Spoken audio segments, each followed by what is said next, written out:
corporate media beats the drums of war. We are very honored to host Mnar Muhawesh, I hope I pronounced that right, the founder, CEO, and editor of Mint Press News, as she will speak about corporate media beating the drums of war. Mint Press News is an independent online news source seen through the lens of human rights and social justice. It is one of my favorite daily news sources, as it does report on news, national and international, not found in the corporate media. The Minnesota-born daughter of Palestinian immigrants, Mnar lived in Jerusalem for almost 4 years, growing up in a household that paid close attention to both national and international affairs. A graduate of St. Cloud University, Mnar started her career as an independent multimedia journalist covering Midwest and national politics while focusing on civil liberties and social justice issues. She posted her reporting and exclusive interviews on her blog, Mint Press, which she later turned Mint Press into the global news source it is today. In 2009, Mnar became the first American woman to wear the hijab to anchor report the news in American media. And she's the first American Muslim woman to work as editor-at-large for an American newsroom. Mnar is also a regular speaker on responsible journalism, sexism, neoconservatism within the media, and journalism startups. So let's give a big hand to Mnar.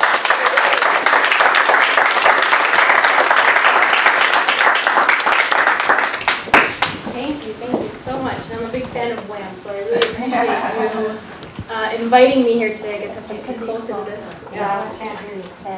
Thank you so much for having me. I'm honored to be here and to be surrounded by a group of people who have literally dedicated their lives, it's over here, to the ideals of peace, unity, compassion, and understanding.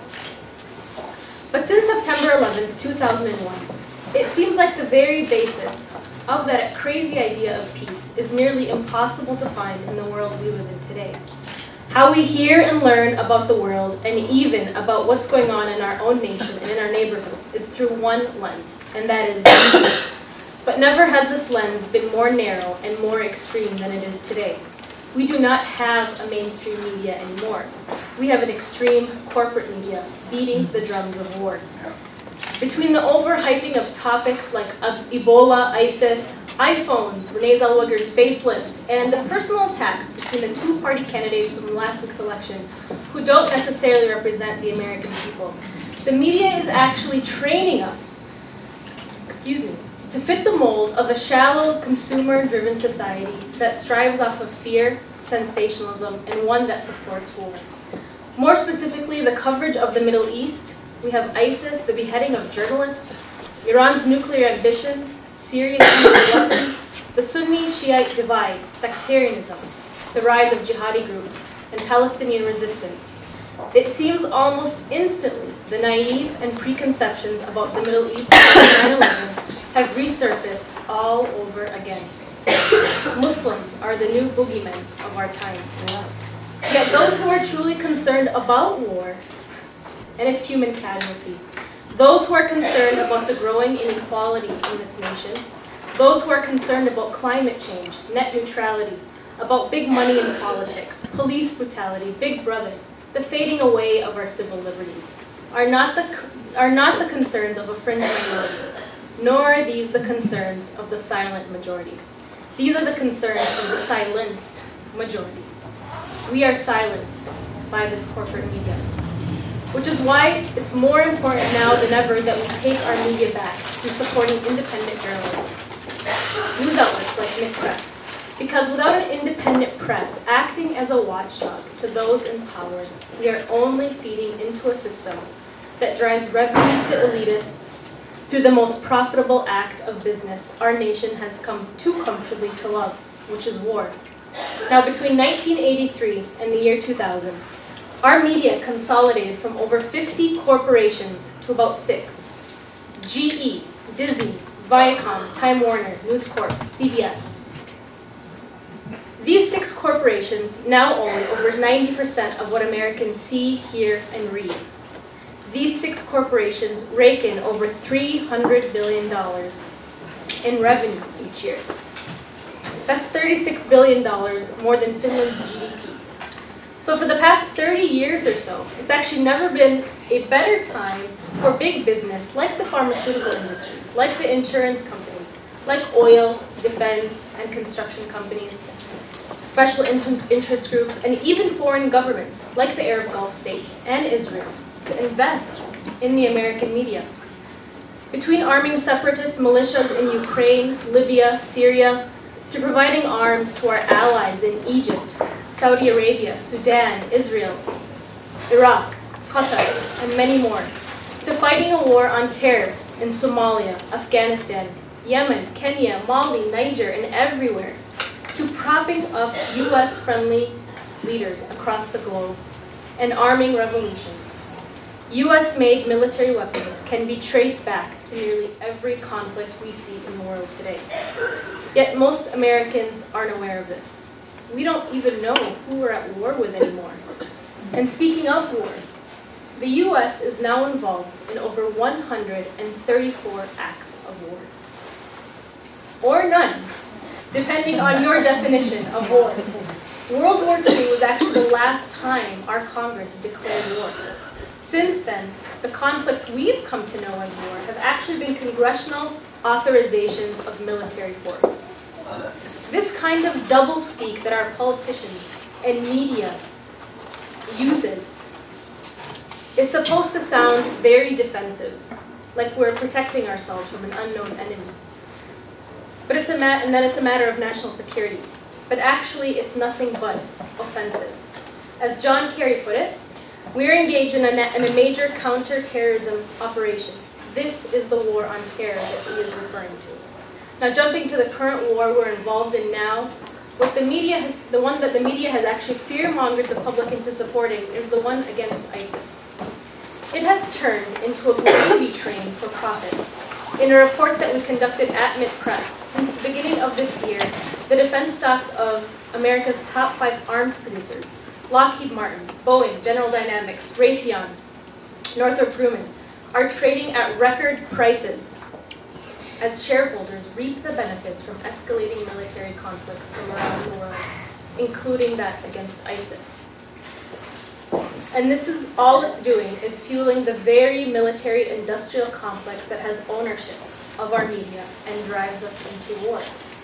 But it's extremely important to break this conflict down, because it would help us understand not only how the media manipulates conflict narratives to justify war, but it could help us better understand how we as a nation need to reform our foreign policy to focus more on a peace economy. The war on ISIS, it seems very complex and hard to follow, and that's because of our media.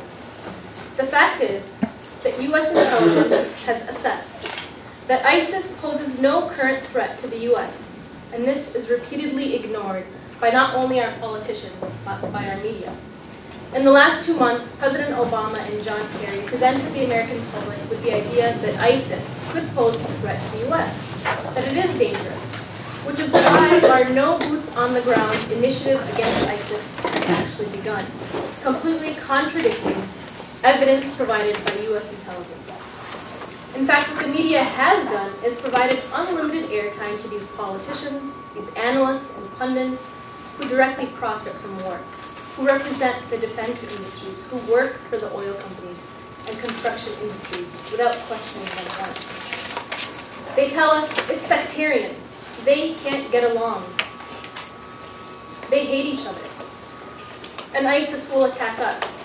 And the people in the Middle East need us. Our allies in the region want US involvement. They support us. But the story is very simple. What we see taking place in the Middle East is indeed a mess fueled by sectarianism. But it's a mess that we've allowed to happen.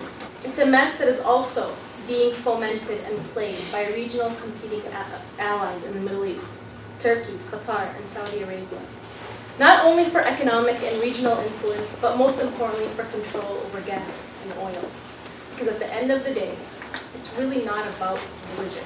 It's about money. And money means power. Now the story really begins in invading Iraq. Last year's near invasion of Syria. According to a retired NATO Secretary General Wesley Clark, that went completely viral just a couple of months ago, and actually the last couple of years. He has revealed that a memo from the Office of the U.S. Secretary of Defense just a few weeks after 9/11 revealed plans to attack and destroy the governments in 7 countries in 5 years, starting with Iraq, moving on to Syria, moving on to Lebanon, Libya, Somalia, Sudan, and Iran. Sound familiar? In a subsequent interview, Clark argues that this strategy is fundamentally about control of the region's vast oil and gas resources. So it's no secret what this is about. And now, thanks to alternative sources like WikiLeaks, leaked emails from the private intelligence firm Stratford includes notes from meetings with Pentagon officials who have confirmed that the US and the UK were actively training Syrian opposition forces since 2011, aimed at the collapse of the Syrian regime from within, which eventually would undermine Iran. Now, this was the same strategy the US would engage in Libya with the fall of Gaddafi and arming those rebels. These leaked documents I was just referring to go on to say, and I'm going to read this word for word because it's extremely important to understand this. The geographic area of proven oil reserves coincides with the power base of much of the Salafi jihadist network. This creates a linkage between oil supplies and the long war that is not easily broken or simply characterized. For the foreseeable future, world oil production growth and total output will be dominated by Persian Gulf resources. And how this will be accomplished, it goes on to say, is through sectarianism and civil strife.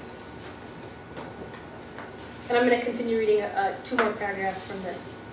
Divide and rule, or better known as divide and conquer, focuses on exploiting fault lines between the various Salafi jihadist groups to turn them against each other and dissipate their energy on internal conflicts, a distraction. This strategy relies heavily on covert action, information operations, unconventional warfare. The United States and its allies could use the nationalist jihadists to launch proxy campaigns. US leaders could also choose to capitalize on the sustained Sunni-Shia conflict trajectory by taking the side of the conservative Sunni regime against Shiite governments in the Muslim world. So they're exploiting this weakness that the Muslim community has, this Sunni-Shia divide. And how this would be executed, the report goes on to say, and it's actually laid out in a very interesting plan, is propping up Sunni regimes in Saudi Arabia, Egypt, and Pakistan as a way of containing Iranian power and influence in the Middle East and Persian Gulf. The report goes on to note that this could actually empower al-Qaeda jihadists like ISIS and al-Nusra, those same ones that are operating in Syria. The report concluded that doing so might work in Western interests by bogging down jihadi activity with internal sectarian rivalry rather than targeting the United States. All this that I have just mentioned supports the military-industrial complex that supports endless war. And as a result, this same terror group ISIS that we are attacking, ISIS that we're airstriking in Syria and have airstriked in Iraq, has taken control of oil and gas reserves there in Syria and Iraq. They're officially now the richest and most well-financed terror group in the world, according to reports from just last week. So it sounds like the plans are going as laid out. But the media will never tell us that it's about economics. Who would support a war for oil, for gas, or for money? That's unethical. That's immoral, and that's not respectable. Not many people would jump on board. But we do jump on board when we say we're ending tyranny. We're fighting an enemy that hates us. We're saving those people. They do not get along. It's the Sunni and Shia divide. Our allies in the region need our help. Now, to put all of this into context to where we are today, this kind of promoting of war by the media started with Iraq. As we prepared to invade Iraq, those who did act as a government watchdog, those who provided an alternative perspective, were censored and attacked, and so was MNPress, and I'll talk about that later. As the US launched its invasion of Iraq, MSNBC canceled anti-war anchor Phil Donahue's talk show after an internal memo was leaked arguing that he would be a difficult public face for NBC in a time of war. He was described as anti-Bush, pro-Saddam, and skeptical of the administration's motives in Iraq. Notice how they labeled him to silence him and ridicule him. The report warned that the Donahue Show could be a home for the liberal anti-war agenda at the same time that the competitors were waving that flag at every opportunity. And that's according to FAIR, a media watchdog. John Perry, the reporter for Newsweek that provided alternative coverage about Iraq and challenged that weapons of mass destruction narrative, provided an interview right before we invaded Iraq that showcased that Iraq didn't actually possess weapons of mass destruction.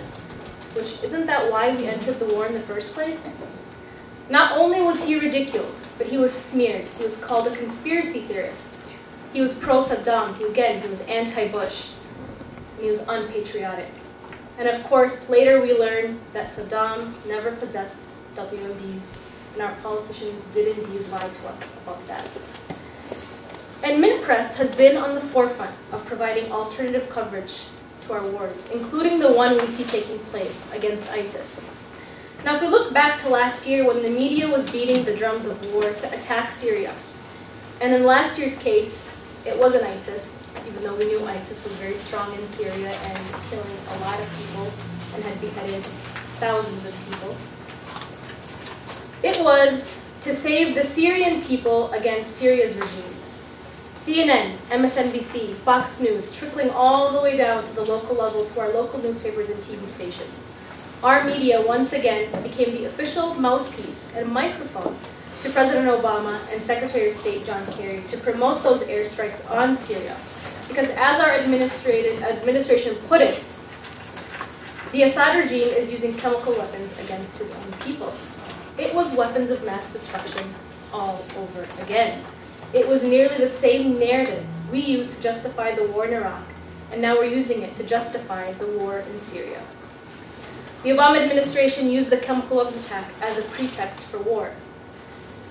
Now, Obama and Kerry actually did make it very clear to the public, which I find surprising, that they actually didn't have any evidence that Assad had used chemical weapons on his people, nor did they need it, they said. They were sure that he did, though. Therefore, the US was ready to strike Syria. This was the pretext for war. 2 days later, after John Kerry made those statements, a Mint Press article went viral. It was on-the-ground reporting from our journalists who spoke with Syrians in Ghouta, who spoke with doctors, with the rebels themselves, their family members. We asked them, because those were the experts on the Syrian conflict, not the pundits in Washington. Those were the witnesses, and those were the people on the ground who were at the heart of the story. We asked them, who committed this chemical weapons attack? And they told us that the Al-Qaeda-linked rebels let off the sarin gas, and the rebels were receiving arms and funding, and even that same sarin gas from Saudi intelligence. Shortly after, our Syria coverage was actually used and cited between talks between Secretary of State John Kerry and Russia's Foreign Minister Lavrov in discussion about US airstrikes if they were to actually happen now, because we provided this alternative coverage in Syria. Mint Press, alternative and independent media, helped stop last year's airstrikes. But it didn't come without a price. Shortly after we published that article, my team was under attack. We were intimidated, bullied, and we were smeared in the media. Our reporters on the story were bullied to retract their involvement on this coverage an entire month after the article went viral and was published on our website. Next thing we knew, I was being attacked in a direct character assassination. BuzzFeed and other bloggers who were beating the drums of war attempted to discredit our alternative coverage on Syria. And instead of challenging our reporting, it became extremely personal. Who is Mnar? Who is this Muslim woman who wears hijab as a journalist in the US? And my family was attacked. But this is an intimidation and silencing tactic, which has been used against many of our truth tellers, like Phil Donahue from MSNBC, like John Perry from Newsweek, like the revolutionary truth tellers before us, Malcolm X, Martin Luther King, Julian Assange, Bradley Manning, Glenn Greenwald, and Edward Snowden. What they did is they painted Mint Press as a media outfit spouting Muslim propaganda, pro-Assad, because as a young Muslim woman, I couldn't have been smart enough to start Mint Press on my own at such a young age. I couldn't have been capable enough to fund a news organization that had 5 people working for it. I wasn't capable of providing that alternative coverage. It was sexist, Islamophobic, xenophobic, and extremely ignorant. Not only did this happen towards myself, but the attacks happened towards my family as well. And not once in any of these smears was our reporting challenged, like I said. The conversation shifted away from the US nearly dragging us into a war based on false pretexts to what I was wearing and who I was related to. But Mint Press is not alone. Just a few months after, our newsroom was bullied and attacked. A Pulitzer Prize-winning journalist by the name of Seymour Hersh, and I'm sure many of you know him, made international headlines when he published an article called Who's Sarin, which detailed leaked intelligence he had received about the US knowing that the Al-Qaeda rebels had most likely propagated this sarin gas attack to frame the Assad regime as a pretext for war. No one was defending Assad, we just didn't want war. But Obama was being pressured, according to his reports, that Turkey and Saudi Arabia wanted to strike Syria. And this Seymour Hersh that we're talking about, the same journalist who exposed the My Lai massacre in Vietnam and its cover-up, and exposed the abuse at the Abu Ghraib prison in Iraq. This is the same person that did all that amazing reporting. Soon after, he was smeared. He was ridiculed by the media, the same media that had smeared Mint Press, the same media that had smeared John Perry and those before us. This revered journalist was labeled as pro-Assad, as a conspiracy theorist, by the same organizations that were beating the drums of war. But it's not just Syria or the war in Iraq. This manipulation of narratives, this censoring of stories, this ridiculing of alternative voices happens across the board for nearly every conflict that we see happening around the world. And it's interesting. It's towards foreign policy stories. My dear friend Amber Lyon, who produced a brilliant documentary for CNN about the Bahraini government repressing revolution and calls for freedom in Bahrain, became a whistleblower after CNN refused to air her documentary. She had discovered that CNN was receiving PR money from Bahrain and nearly every Gulf nation to ensure their coverage of those nations was positive. She went on to expose that those national security reporters we see are actually spokespeople for the US government and defense contractors. Those foreign affairs reporters who are in those countries bringing us the heart of the story are paid hush money if they report on a conflict that is not in the interest of the government or our allies. Don't get me started on Fox News, because there is no secret that Fox News is entertainment news. They actually admit it themselves and say, hey, we're just entertainers. But it begs the question, why does the super neoconservative channel Fox, why does Saudi Prince Al-Walid own the largest stake in the network? BuzzFeed, the same organization that smeared Mint Press, questioned how could a woman, a young Muslim woman, fund her own news organization of 5 people, is receiving PR money from an Israeli lobby group to ensure BuzzFeed's international coverage, including on Syria, fits Israeli political interests. And that's according to NPR and The Atlantic. The New York Times actually receives gag orders from Israel as well when it's about to publish an article that goes against Israeli interests. All these news organizations that I mentioned are all tied to our local newspapers, our local TV stations. It all trickles down to the local level. But what we've actually done is shot ourselves in the foot. Because not only have we violated the US Constitution in its definition of how the media should function under our First Amendment rights, but we've actually crushed any notion of real information about our own communities and our world today by being influenced by the very same groups we are meant to act as a watchdog to. And that, to me, is a matter of national security. The role of journalism in the United States, as defined by the Constitution, is to act as a government watchdog and to work in the interest of the public to hold those in power accountable and preventing them from abusing their power. Journalism is a public interest entity that is actually a form of activism. Because as George Orwell put it, in a world full of deceit, speaking the truth is a revolutionary act. There's always a light at the end of the tunnel, though, because alternative and independent media is a growing voice. More Americans are turning to us to get to the heart of the stories. In fact, we're actually experiencing a renaissance, if you will, since 2001 of independent journalists and independent media, outlets like MITpress, who want to fill in this major void of honest media. One that speaks truth, that informs the public, that holds those in power by acting accountable, by acting as a watchdog, by exposing the atrocities that are committed by wars, that shares stories that matter to humanity and brings us closer together, that does not divide us and that unites us. A media that actually promotes peace.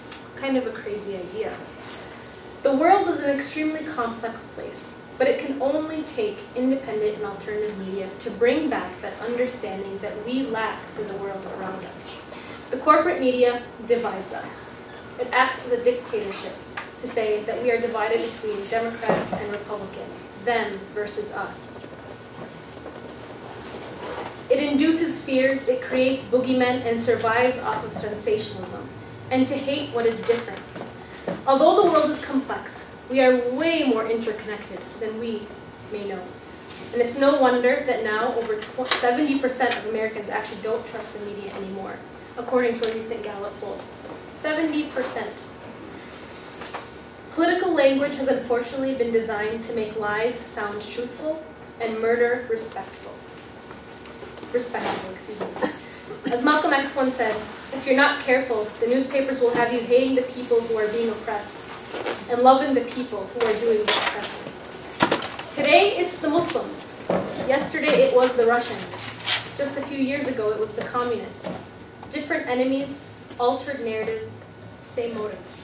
Money, oil, gas, resources, and influence. Thank you.